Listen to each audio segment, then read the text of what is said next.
You're listening to Partners United on Gender, brought to you by the Shehu Musa Yar'Adua Foundation with support from the MacArthur Foundation. Ladies and gentlemen, welcome to the Gender Justice podcast brought to you by the Shehu Musa Yar'Adua Foundation. The foundation was founded in 1998 for promoting national unity, good governance, and social justice. Today, we will be discussing safeguarding as an effective response to addressing gender-based violence in tertiary institutions. And our guests today are Miss Habiba Balogun and Miss Awazi Angbalaga. Welcome to the podcast. I would ask Habiba first, how do you define safeguarding? Okay, hi everyone. For me, safeguarding is protecting a person's right to live, study, and work safely, free from abuse, exploitation, and neglect. It supports individuals in maintaining control over their lives and making, informed choices without being coerced. And, if your organization works with children and or vulnerable adults, meaning adults who cannot protect themselves from exploitation and abuse, then you need to have strict safeguarding policies. Thank you, Habiba. Awazi, how would you, from your own lens, how would you define safeguarding? Just to add to what Habiba said, I think that her definition is spot on, but just from my perspective, so I would say that safeguarding as a concept is simply a concept of see something, say something, and make sure that the thing that you're saying and the people that you're saying the things on behalf of their rights. So safeguarding is essentially just keeping an eye out, identifying trends and patterns that might be harmful to people's lives and calling attention to it so they can get help. Thank you. What are the different forms of safeguarding and how do they work? Yeah, forms of safeguarding that a lot of people think of is, referral mechanisms. So the mechanisms to refer, training stakeholders, the safeguarding interventions, so that stakeholders can identify at-risk individuals, and also training people who are potential perpetrators so they know where to draw the line between normal behavior and harassment, exploitation, and abuse. So, and in tertiary institutions, it includes training bystanders or observers or witnesses, training them how to intervene to address this kind of inappropriate and offensive and abusive behaviors when they see it. And then for the institutions to integrate trauma sensitivity into their programming, if they have programming for support services for their as part of their grievance handling and disciplinary processes. And it should be survivor-centered. So it should be centered around the victims of it. I hope that answers your question in terms of forms of safeguarding and how it works. Yes. When you have a good safeguarding policy, it should be aimed at empowering the stakeholders. It should also look at protecting them. It should also look at, I think it has an element of capacity building, and it also has an element of communication, so to say. But if we bring it down to institutions, and for the purpose of this podcast, we're looking particularly at tertiary institutions. How do you think safeguarding policies would impact on tertiary institutions?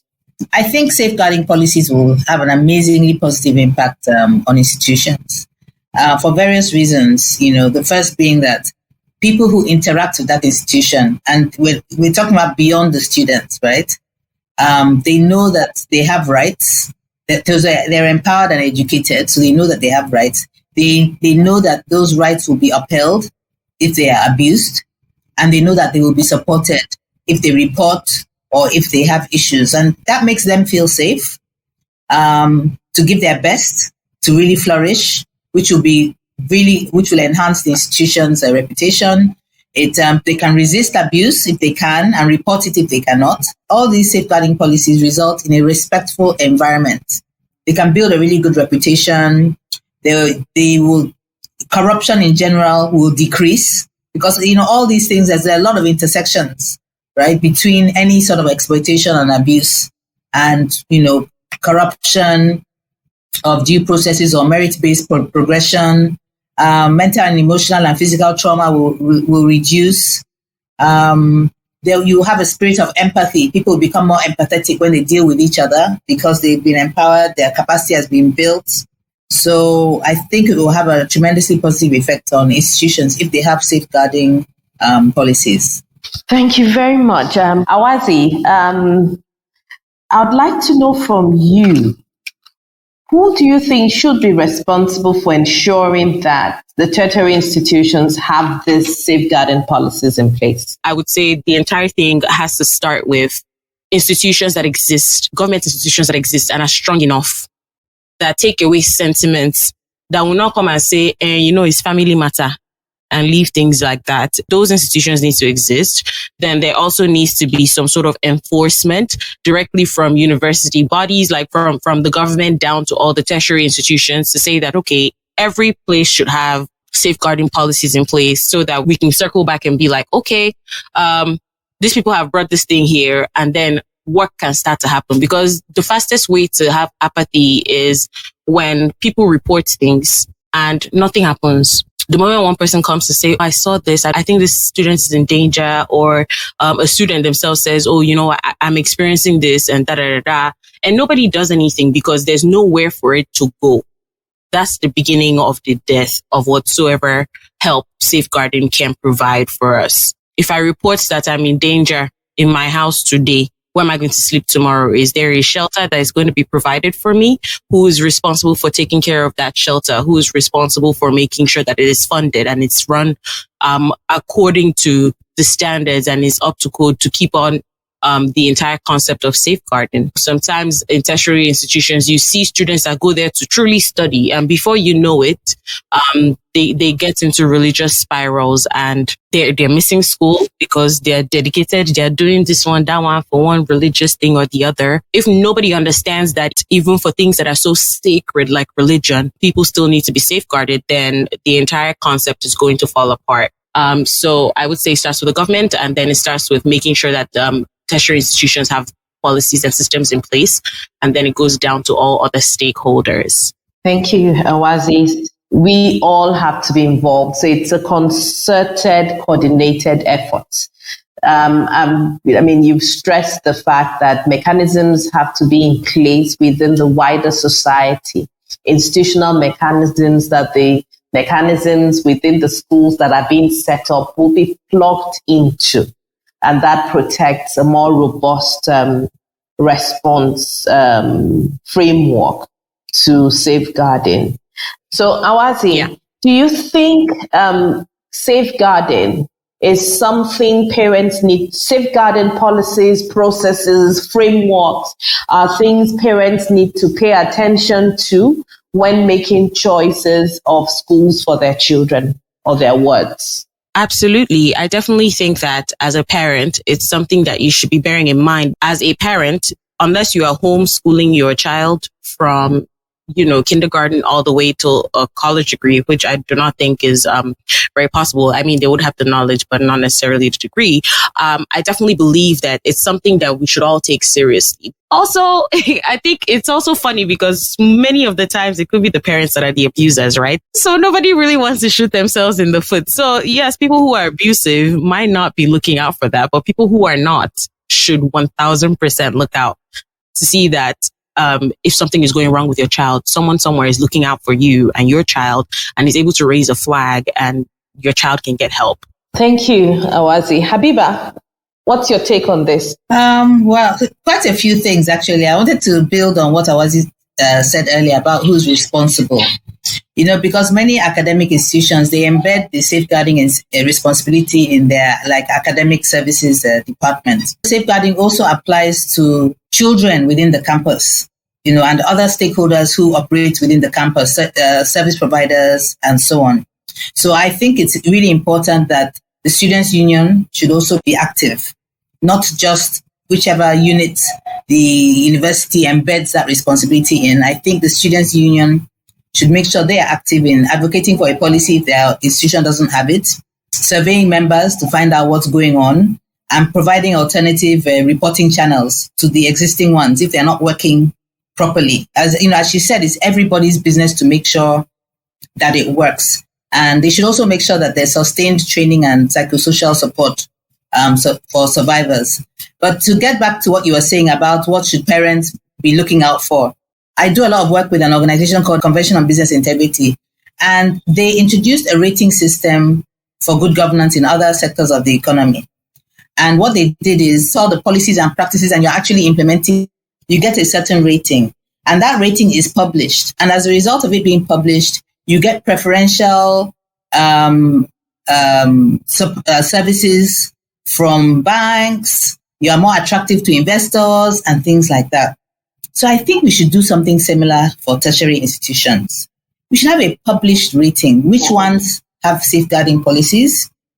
Which ones have reporting channels? Which ones actually, implement and go and investigate or have take action to prevent or to respond to abuse?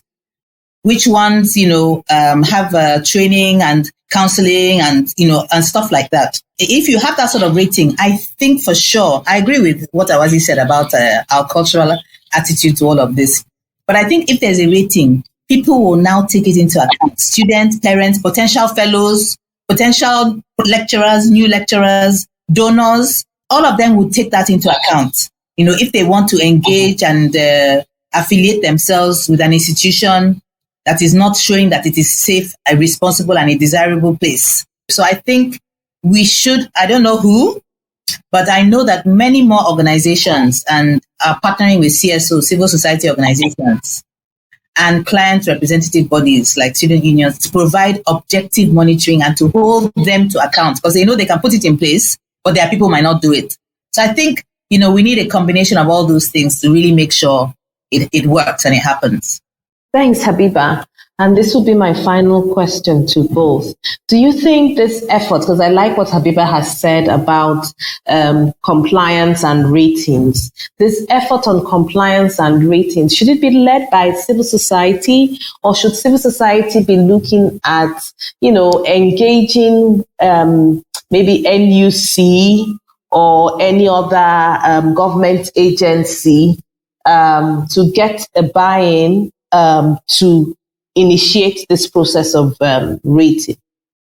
Okay, I'm just going to take it. I think that while buying is nice and it's something that we should 1000%, explore if we could guarantee that it would definitely be fair and just and not manipulated. So one thing I know is that individual society, we have seen shift a lot of courses in recent history. And if there's one thing that we can take advantage of is definitely the internet.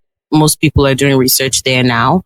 And if there are trustworthy individuals, independent bodies, there are institutions like that, the likes of Budget and what's it called? If there are people that can take on the responsibility of doing these ratings, keeping those lists updated and vetting whatsoever information comes in to a point where, it's like, okay, this information is coming in. We're making sure it's not being manipulated so that these ratings are not, shifting in favor of somewhere that is truly unsafe. Whosoever can do the actual research, it will be great. The reason I'm saying this is not because I do not believe that when governments are involved, things like this move. It's, to be honest, it's true. I've seen so many times when we trust the government to do something and then before we know it, it's like manipulated and the whole thing, the entire concept is gone. A quick example is the NLC, but we're not talking about that right now.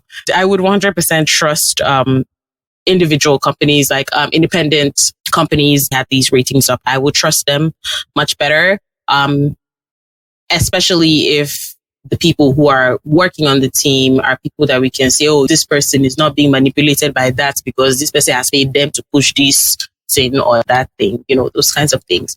So yes, that's what I think. I'm very curious to know what Habiba thinks.